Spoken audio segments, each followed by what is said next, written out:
Welcome to Quantum Classes India YT. Today we are going to study about the velocity time graph. This is my fourth lecture. If you have not watched our earlier video, please watch the lecture 1, 2 and 3 for more details of this chapter. So let's start. What is the time and velocity graph? As we know that there are two types of motion, uniform motion and non-uniform motion.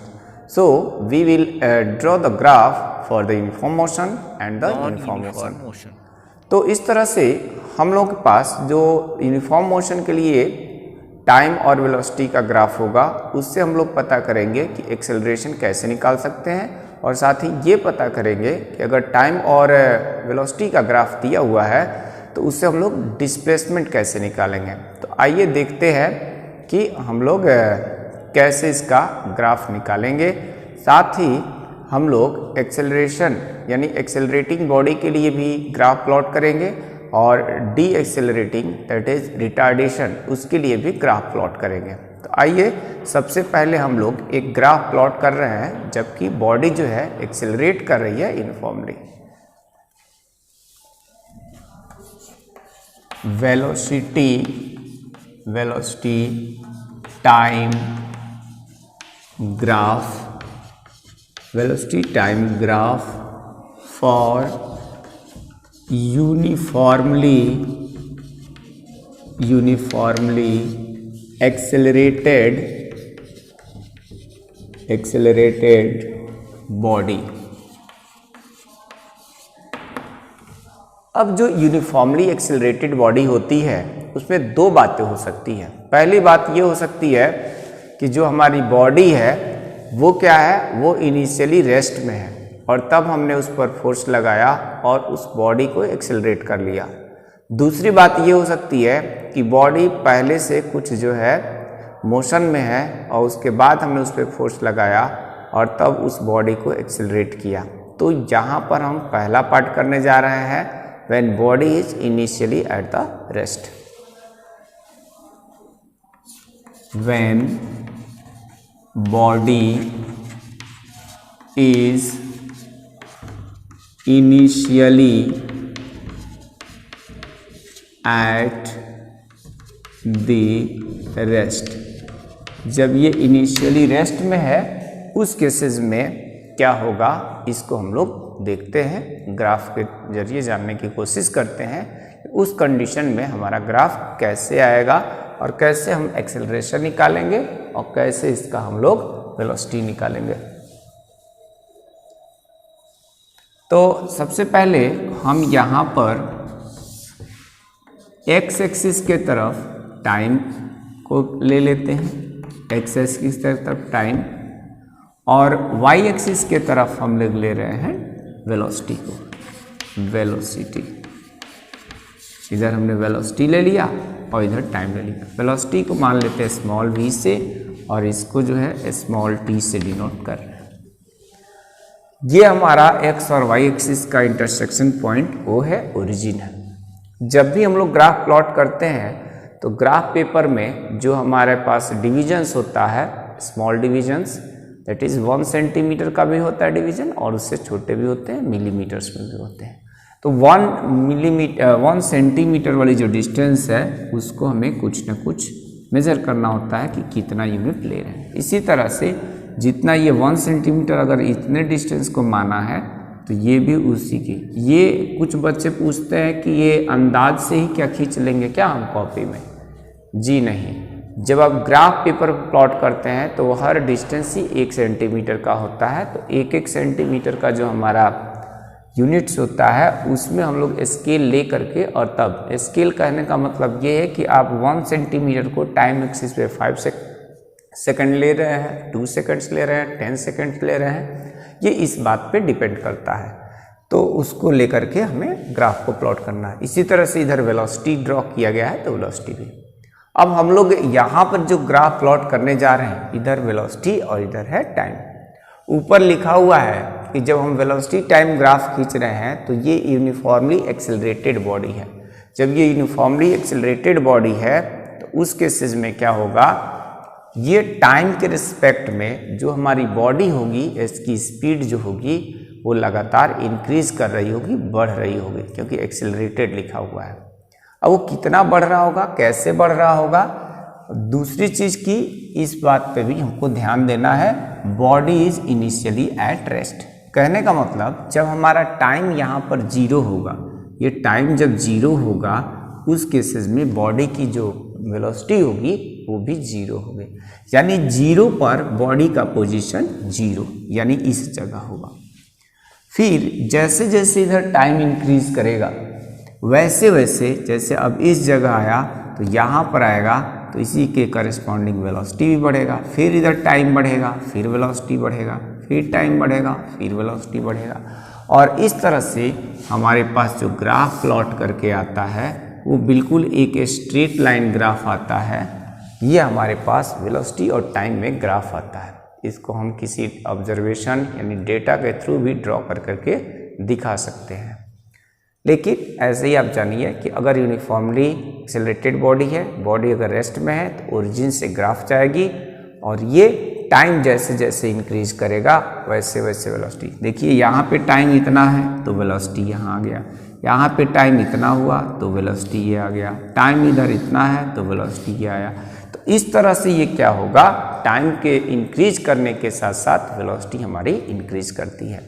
अब बात करते हैं कि अगर किसी particular time में अगर हमको इस ग्राफ से एक्सेलरेशन फाइंड आउट करना हो, या अगर हमको क्या करना हो, डिस्प्लेसमेंट पता करना हो, तो हम कैसे निकाल सकते हैं।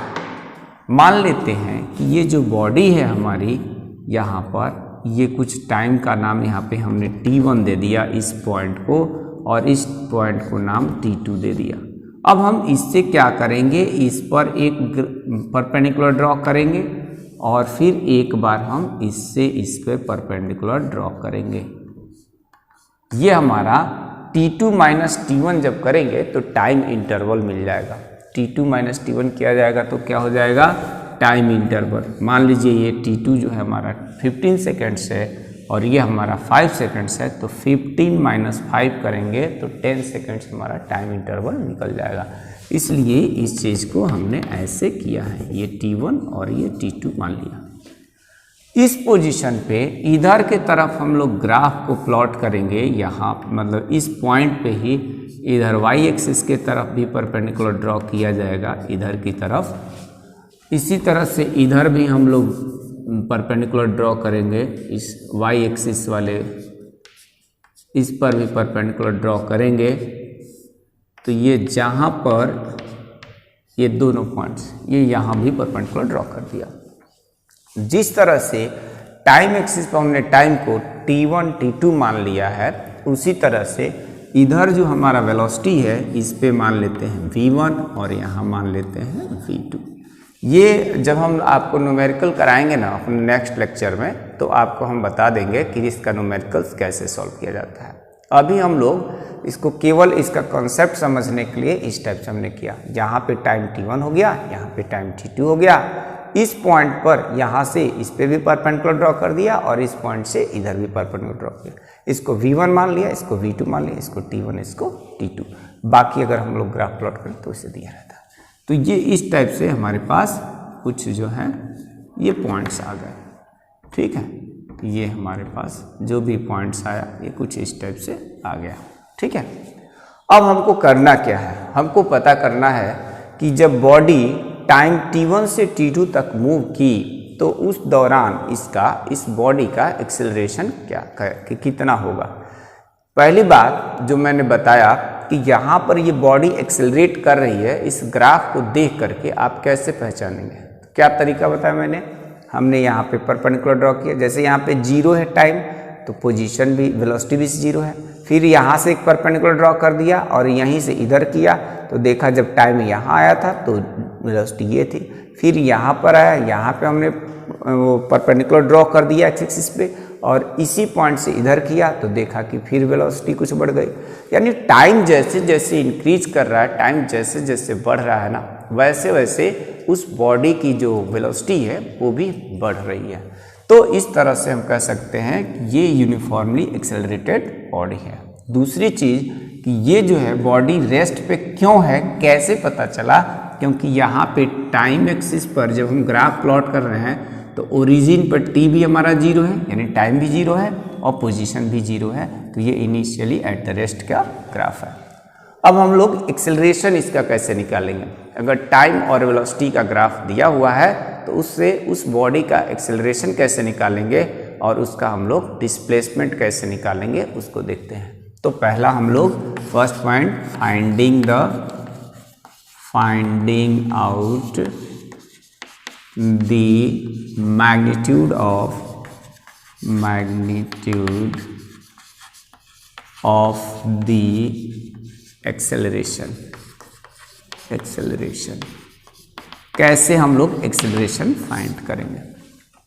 सिंपल सी बात है, हम लोग जो एक्सेलरेशन का डिफिनीशन पढ़े हैं, एक्सेलरेशन इक्वल टू क्या होता है, the rate of change of velocity is called acceleration.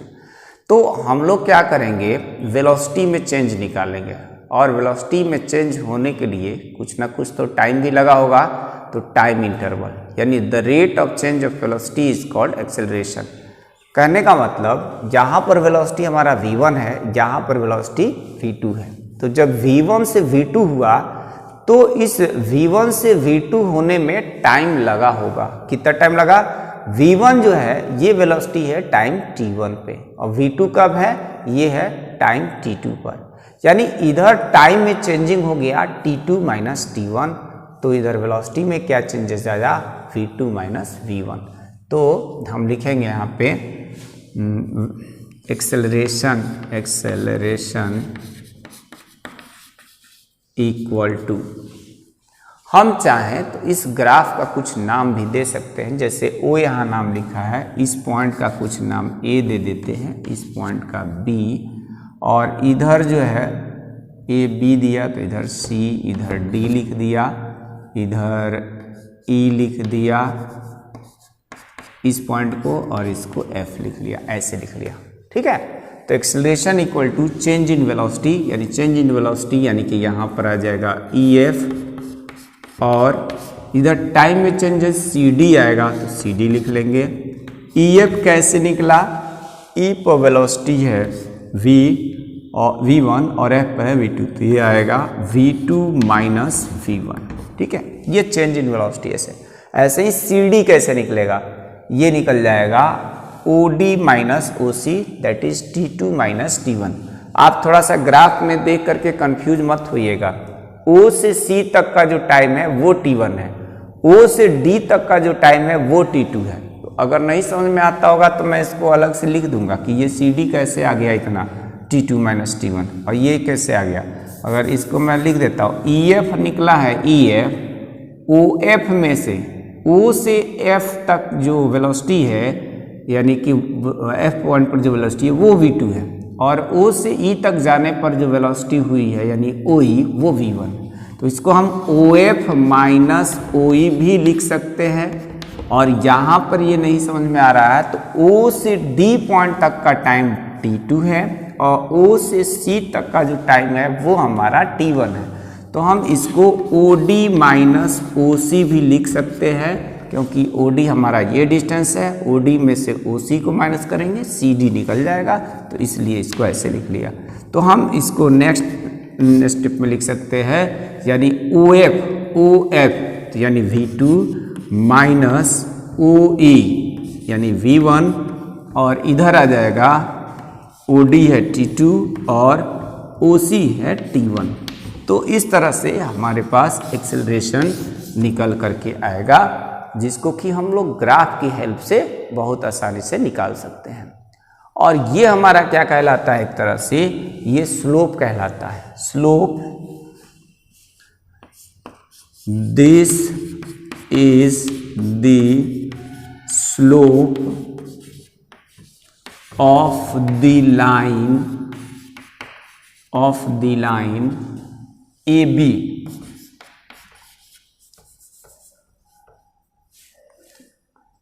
in velocity time graph। ये velocity time graph में ये क्या है, ये स्लोप की वैल्यू है। तो इस तरह से हम इसका एक्सेलरेशन निकाल सकते हैं। अब बात करते हैं कि इसी बॉडी का, ये जो बॉडी एक्सेलरेट कर रही थी, इसी का हम लोग डिस्प्लेसमेंट कैसे निकालेंगे। तो डिस्प्लेसमेंट निकालने के लिए अब क्या किया जाएगा, यहाँ पे finding out the magnitude of the displacement.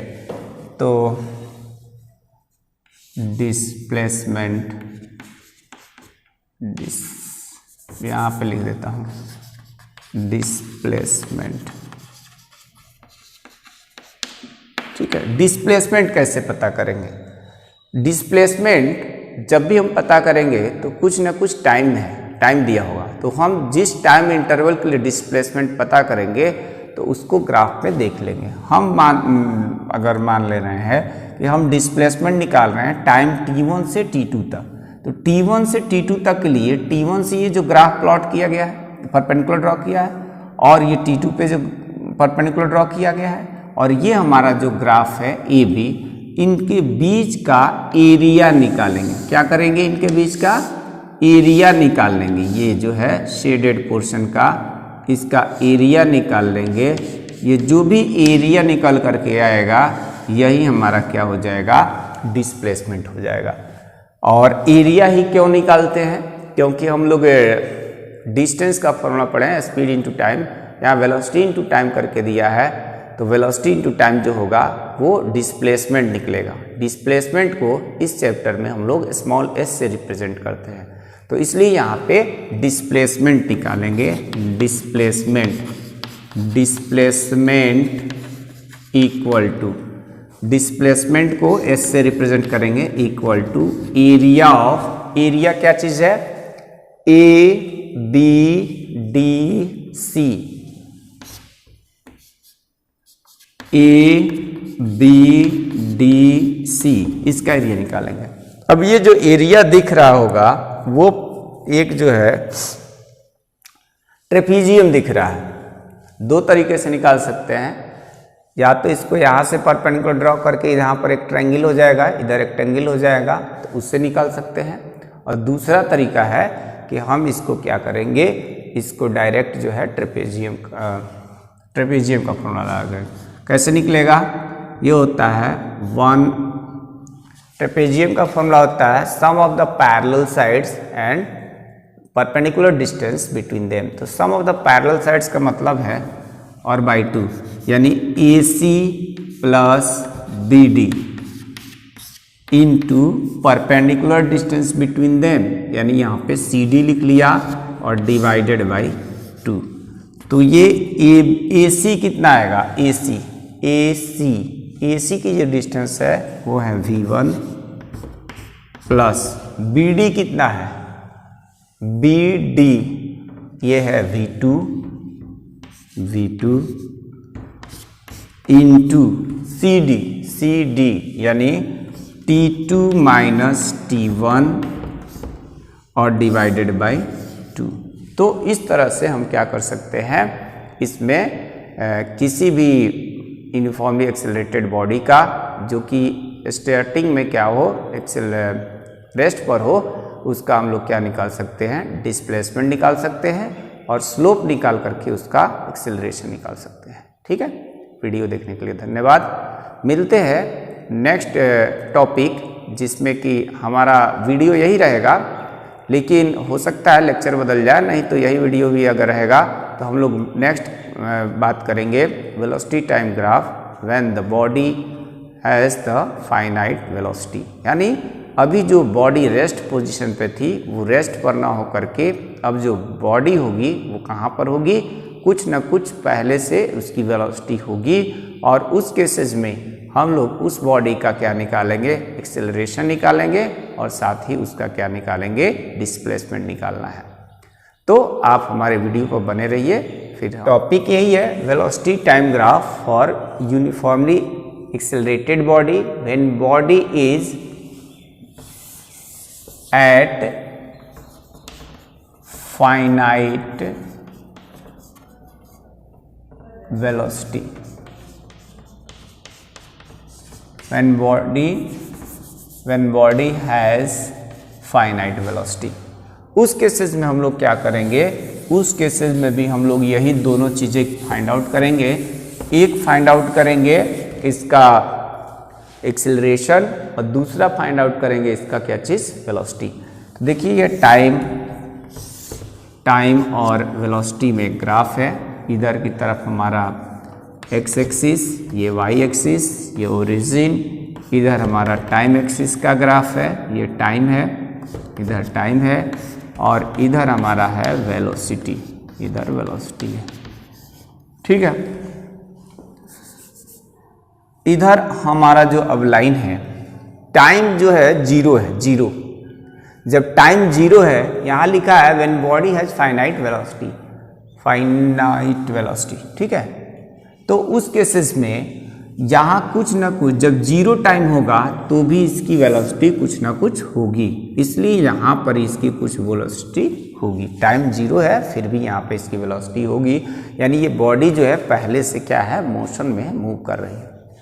अब जैसे जैसे इधर टाइम बढ़ता गया वैसे वैसे फिर ये हमारा ग्राफ जो है ये क्या है, बढ़ रहा है, यानी टाइम के बढ़ने के साथ साथ हमारा इस वेलोसिटी इधर इंक्रीज कर रहा है। जैसे देखते हैं इस जब जीरो था तो वेलोसिटी यहाँ पे ये थी, जब यहाँ पर कुछ टाइम हुआ तो उस समय वेलोसिटी यहाँ पर ये आ गया, फिर यहाँ पे टाइम हुआ तो वेलोसिटी ये आ गया, फिर यहाँ पर आया तो वेलोसिटी ये आ गया।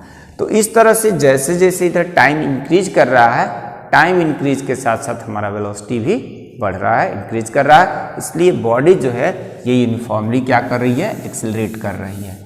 ठीक है, अब हम इस बॉडी में भी वैसे ही कुछ न कुछ इसमें भी नाम दे करके और इसको आगे सिंप्लीफाई करेंगे कि क्या चीज़ होता है।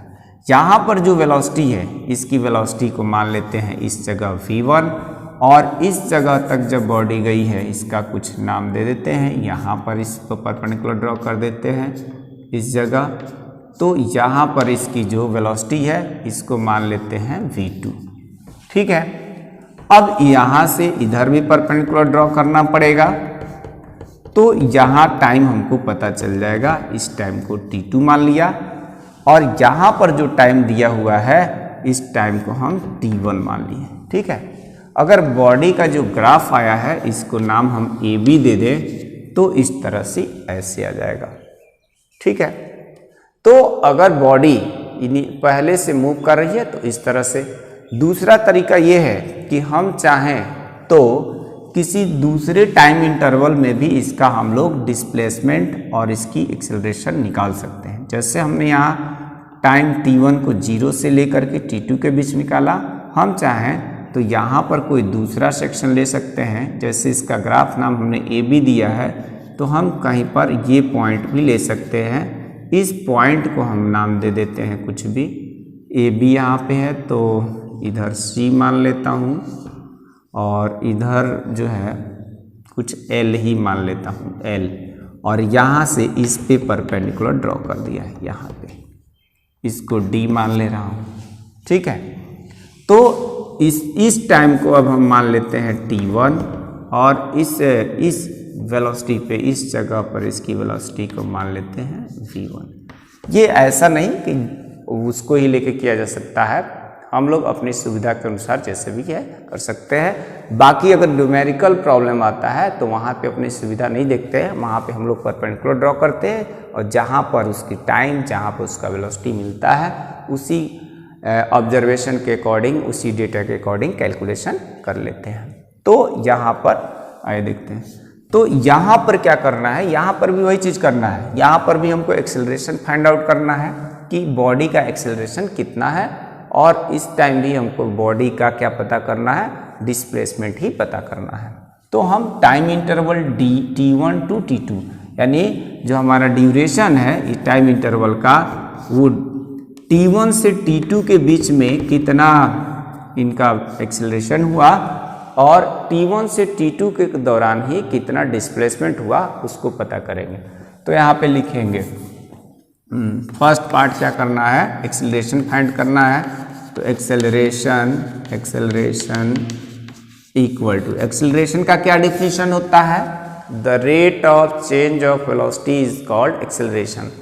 तो यहाँ पर वेलोसिटी में चेंज कितना हो रहा है, अगर हम time interval t1 to t2 की बात करें तो वेलोसिटी में जो चेंजेज हो रहा है वो L से B तक में L पर वेलोसिटी है v1 और इधर जो है वो कितना है v2। इस पॉइंट का भी हम कुछ नाम दे देते हैं, m नाम दे दिया, इधर n नाम दे दिया, तो इधर आ जाएगा जो चेंज इन हमारा वेलोसिटी होगा ये पॉइंट होगा nm और डिवाइडेड बाय, ये तो वेलोसिटी में चेंज हुआ और टाइम में चेंजेस हो गया dc।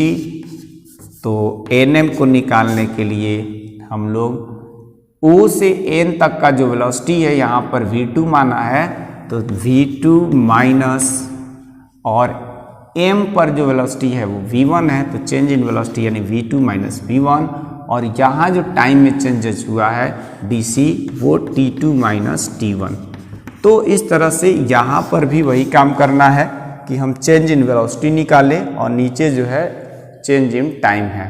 तो इस तरह से हम लोग जो वेलोसिटी और टाइम के बीच में जो स्लोप आएगा उस स्लोप के आधार पर उस मूविंग बॉडी का या यूनिफॉर्मली एक्सेलरेटेड बॉडी का एक्सेलरेशन फाइंड आउट कर सकते हैं। तो ऐसे आएगा। नेक्स्ट है कि इसका डिस्प्लेसमेंट कैसे पता करेंगे। डिस्प्लेसमेंट हम पहले भी पढ़ चुके हैं और अभी भी बता रहा हूँ कि जो जिस टाइम इंटरवल की बात हम करेंगे, ये टाइम इंटरवल हम t2 से t2 की t1 से t2 की बात कर रहे हैं, तो उस ड्यूरेशन के दौरान उस पर परपेंडिकुलर ड्रॉ करेंगे इधर और इधर। तो इसके बाद ये जो भी एरिया बनेगा इस ग्राफ से जो भी ये एरिया बन के आएगा उसका एरिया निकाल लेंगे। वेलोसिटी एंड एक्स एक्सिस के बिटवीन यानी टाइम एक्सिस के बिटवीन जो भी हमारा एरिया बनेगा उस एरिया को निकाल लेंगे तो डिस्प्लेसमेंट निकल जाएगा। तो डिस्प्लेसमेंट S इक्वल टू आ जाएगा एरिया ऑफ रेक्टेंगल LBCD इसका एरिया निकाल लेंगे। ठीक है, अब एरिया इसका कैसे निकाला जाएगा? दो तरीके से निकाल सकते हैं। हम चाहें तो ये कि यहाँ पर रेक्टेंगल इसको बना दें और इसको एक क्वाड्रिलेटरल बना दें, इस तरह से भी निकाल सकते हैं, इस तरह से भी, यानी इसको ब्रेक करेंगे तो area of triangle BPL plus area of quadrilateral LPCD इसका एरिया निकाल लेंगे। एरिया ऑफ ट्रायंगल निकलता है 1/2 बेस इंटू हाइट, बेस यानी LP और इंटू हाइट का मतलब BP प्लस इसका एरिया निकालने के लिए लेंथ इंटू ब्रेथ, तो लेंथ के जगह LP लिख लेते हैं और ब्रेथ के जगह पर मान लेते हैं PC लिख दिया या LD। तो इस तरह से हम इसका एरिया निकाल करके और इस ग्राफ से क्या निकाल सकते हैं, उस बॉडी का डिस्प्लेसमेंट निकाल सकते हैं। अब इसके बाद एक और भी इम्पोर्टेंट चीज़ है, और वो क्या चीज़ है, अभी हम लोगों ने जो ग्राफ देखा वो यूनिफॉर्मली एक्सेलरेटेड बॉडी का देखा, जिसमें कि वो ग्राफ जो है ना वो कुछ स्लोप लिए हुए, यानी ये आगे की ओर बढ़ रही है। जैसे जैसे टाइम बढ़ रहा है वैसे वैसे ग्राफ जो है इंक्रीज कर रही है। अब नेक्स्ट वीडियो में हम लोग रिटार्डेशन और एक्सेलरेशन दोनों के लिए सेपरेट ग्राफ ड्रॉ करके और देखेंगे। इसलिए आप हमारे वीडियो पे जो भी कंटिन्यू देखते रहिए क्लास 9th वाले बच्चे, और नेक्स्ट हमारा जो लेक्चर होगा वो नेक्स्ट। तो इस तरह से आप लोग हमारे वीडियो को लगातार देखते रहिए।